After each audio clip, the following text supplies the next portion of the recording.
Hey, there you are. You're just in time because I got an interesting one for you today. Today we're going to be looking at odd endorsement and product tie-ins from the 60s and 70s. And you're going to want to stick around to the end to see one from the 70s that to this day I'm still scratching my head about. So let's get rolling with odd endorsements and product tie-ins of the 60s and 70s.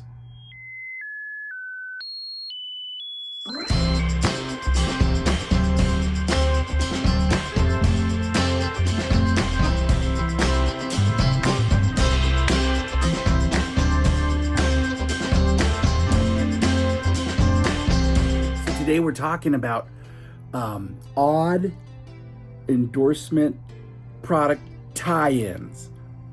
Ones that make you say, what? How do those things go together? And we're not even going to be talking about the Hamm's beer or Ronald Reagan before he was governor of California, giving away cigarettes for Christmas presents. But more importantly, Santa Claus was hawking Marlboro cigarettes. This is the one, though. We're not going to even touch this one. Doris Day, the lovely Doris Day, endorsing steamrollers. You know, when she was making Pillow Talk, I heard that she was very concerned with the roads leading up to the studio. So she decided to start endorsing international steamrollers. Now this one, and again, we haven't even started yet. Atari. Remember Atari? My brother had an Atari. It was awesome. And they decided to get the spokesman of Stevie Wonder. And of course, you gotta love Muhammad Ali. Oh, decon roach traps. I float like a butterfly and I kill roaches. And he says, and they're beautiful because his picture was on them. No, that's not the kind of things we're talking about today. Today we're talking about things that kids would have had more contact with. Like this. The Flip-A-Knot. You remember the Flip-A-Knot. It was a rope with a little handle and a ball. And you swing it and flip it and try to tie it into a knot. Fun game. But why is Richie Cunningham and Patsy Weber and the Fonz? Why are they sponsoring that? Of course, if we're talking about product tie-ins, the number one is cereal, breakfast cereal, and you know me, I'm a big cereal fan. Like C-3POs or I'm Pee-wee Herman. I'm gonna eat some Mr. T cereal. I mean, look at these. Look, I'm gonna put my glasses on for these. Look at these. We got Cabbage Patch Kids. Ghostbusters cereal, Urkelos, Smurf, Nintendo cereal. I didn't know there was a Nintendo cereal. Batman, I remember Batman cereal. Addams Family, E.T. cereal. Wow. Donkey Kong. I remember Donkey Kong. Barbie had a cereal. Weird. Ice cream. Gremlins cereal. Homer Simpson had a cereal. I could kind of see that one. He was a good eater.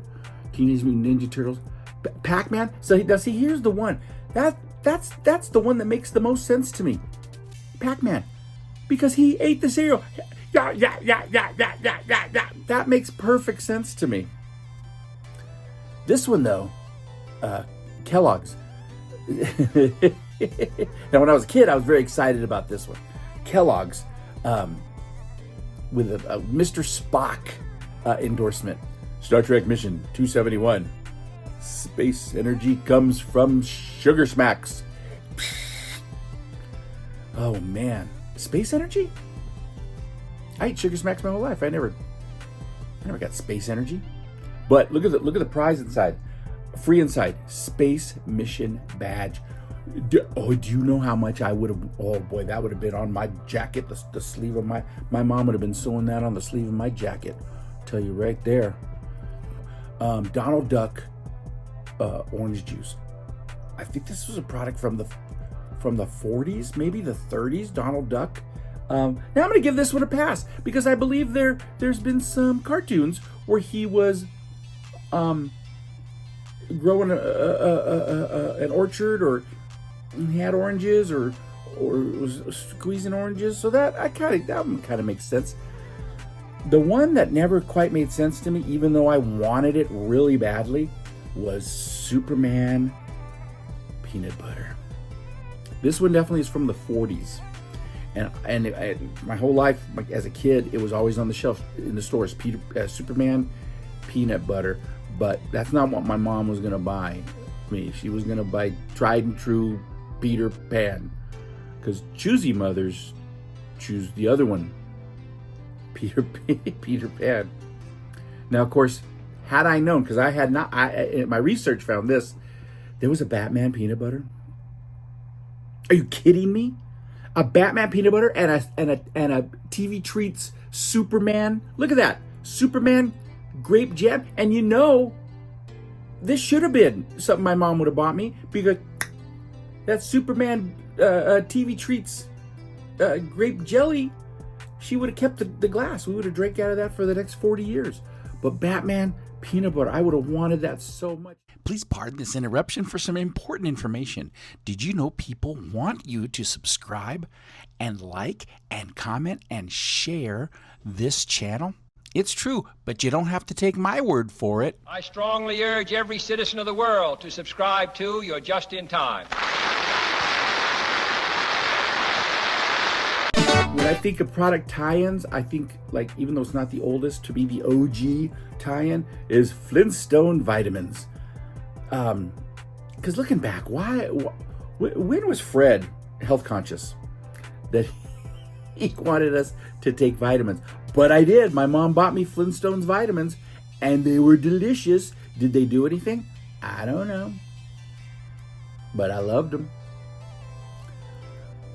But Fred and Barney sold us vitamins, but they also did commercials for Winston cigarettes.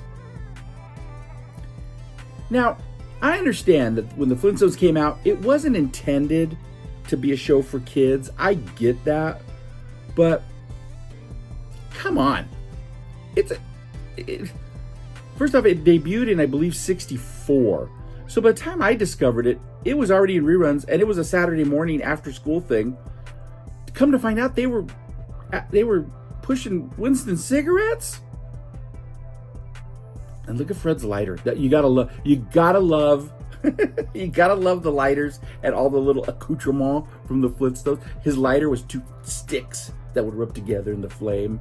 Remember all those cool things? The elephant, or the woolly mammoth vacuum cleaner, or the bird that was the record player. And it would bend his beak, and he'd break the fourth wall and look at the camera and go, "Well, it's a living."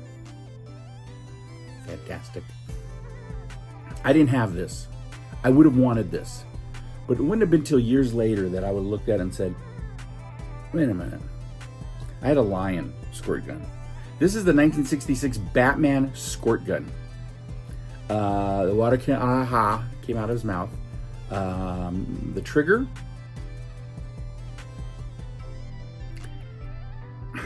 But even more, where you filled it. It's like, come on. They knew what they were doing. Come on. And that's for kids. Really? Come on. Where are we going to put the thing for the water? Moving forward into the 80s, when the disco, everything was disco. You probably don't know. She was this old singer. You'll be swell. You'll be great. Gotta have the whole world on a plate. She put out her own Ethel Merman disco album. Talk about weird product tie-in. A silver screen silver screen singer, been in movies. She was in one of my favorite movies in the world. It's a Mad, Mad, Mad, Mad World. She released her own disco album. It even delved into politics. In the 70s, Jimmy Carter was president, and his brother, Billy Carter, Billy, oh Billy, came out with his own Billy beer. I remember my uncle bought some one time, and if you ever find a can, open or not, it's a collector's item. The president's brother doing beer. So another big touchstone of the 60s was Planet of the Apes. Now, I understand that the original novel was different from the Charlton Heston movie in that the apes were more advanced. And I understand that Rod Serling, Twilight Zone guy, he wrote the original screenplay, and they were more advanced. But that's not the movie we got. They rode horses. They were almost Stone Age, yet they had rifles. But they had, oil lamps. So, of course, if you're going to do Planet of the Apes toys, you're going to want to do walkie-talkies. Oh, my favorite, the helicopter, the Planet of the Apes helicopter. Of all the things in the 60s, you had James Bond. You had all these different things. And you got to do a helicopter that's Planet of the Apes. Huh? And, of course, the Planet of the Apes chopper, the motorcycle. Get your damn dirty motorcycle off my lawn. And this goes back to the helicopter. This is a parachute toy. Now, I had parachute toys. I had quite a few of them because I'd get them down at the corner at the 7-Eleven. When I had a couple, just a little bit of money, I was able to buy a toy. There was plenty of icons you could use for paratrooper toys. My uncle was a paratrooper in the service. All mine were army men or things of that nature. But this was a Planet of the Apes parachute. If he doesn't, first off, how's he gonna get up there to jump off? He gonna jump out of the helicopter? And not only that, let's make it a pink and white parachute. Star Trek, another big touch point of the 60s. Remember in Star Trek when they always be jumping out of the Enterprise and parachuting down to the planet? And apparently this line, you could have got a Dr. McCoy, you could have got a Spock. Kirk on a parachute. He had the transporter. It's just those kind of ones. It's just like, what are we going to do with all these parachute things? Paint them, knock them off, make them Planet of the Apes or Star Trek. Now, of course, when the Love Boat hit television, it was a huge hit. I never missed it because we had 3 channels. And of course, you're going to want Love Boat toys. So let's not forget the Love Boat barber set. What? Why? A Love Boat barber set. Followed up by the A-Team tool set. Now, I'm going to give this one a little pass because sometimes they did. We got to make a wall to hide behind to throw the grenades and things. This one's marked 1978. So this was the television Bill Bixby, Lou Ferrigno Hulk wallet. Boom! Hulk charge. Hulk pickup tab. Look at the condition of his pants. How's he going to keep a wallet in those pants? What was bigger though back in, as I like to call it, the day? What was bigger than Star Wars? Nothing. So of course, you want Star Wars paraphernalia. You want Star Wars memorabilia, like this, the Star Wars, the C-3PO, the C-3PO tape dispenser. This looks like, yeah, never mind. I'm gonna edit myself for what I was about to say. But look at the expression on his face. First off, 3PO didn't have eyeballs, but look at his. Yeah, I think I would have that expression too. If you're ripping off tape that close to my that close to my Dagobah system. You know what I'm saying? Oh, E.T. What a good summer that was. E.T. phone home. Now, of course, the main tie-in that they kind of didn't do very much of was Reese's Pieces. Now, I don't know if you know the story, but in the movie, he was eating Reese's Pieces, and they found where he had been kind of hiding in the bushes, and there was a pile of them. It was really supposed to be M&M's, but M&M didn't want to help sponsor the movie. So this young upstart, which had only been around a couple years, Reese's Pieces, said, "We'll do it." This should have been their entire marketing campaign for years, and it kind of wasn't, which kind of surprised me. This is the perfect product tie-in, and they didn't do it. What did they do instead? The E.T. finger light.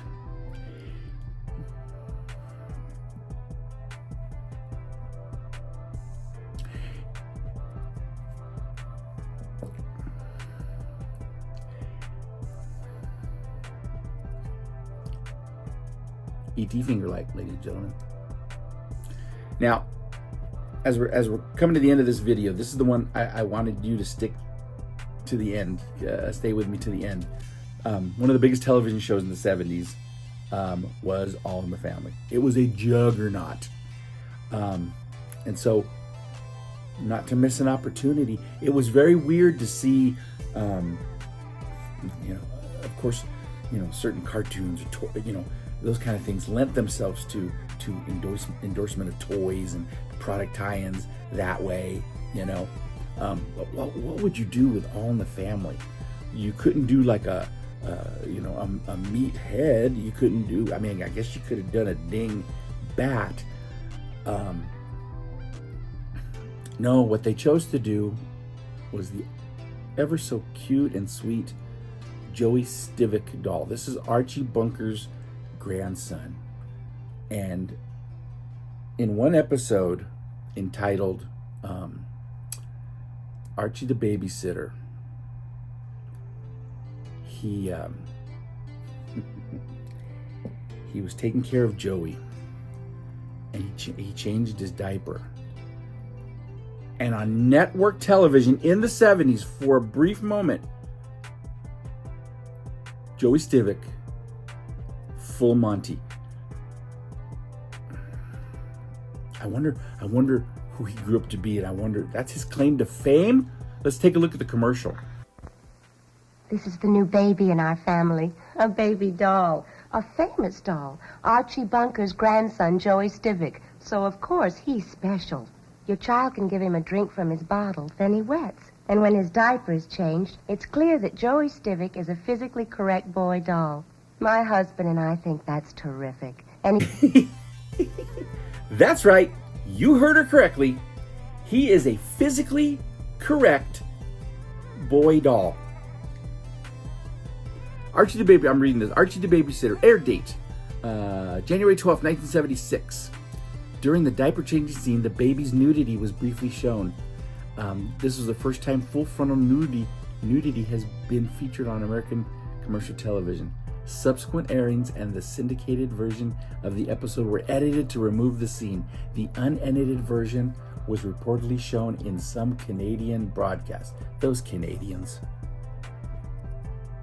You got to get your, even if it's Joey Stivic poutine, he was a physically, I remember when this doll came out. You're going to buy your kid a doll. Nothing wrong with that. How many dolls were on the market? He's going to drink a bottle. Nothing wrong with that. He's going to wet. Nothing wrong with that. You're going to change the diaper and...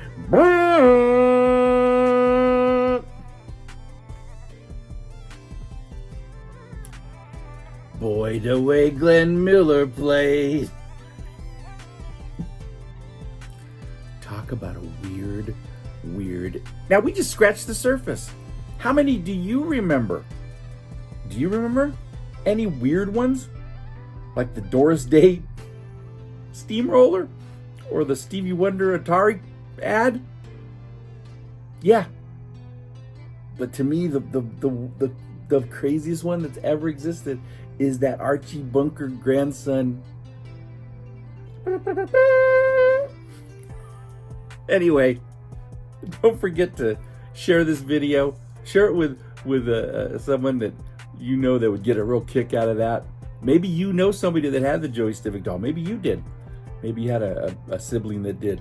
Make sure you comment and share this video. I would love it if you'd give me a like and a subscribe, so it would help tickle that algorithm to help grow this channel. Help me get to 1,000 subscribers. Can you do that for me? Anyway, thanks for being here today. You're just in time.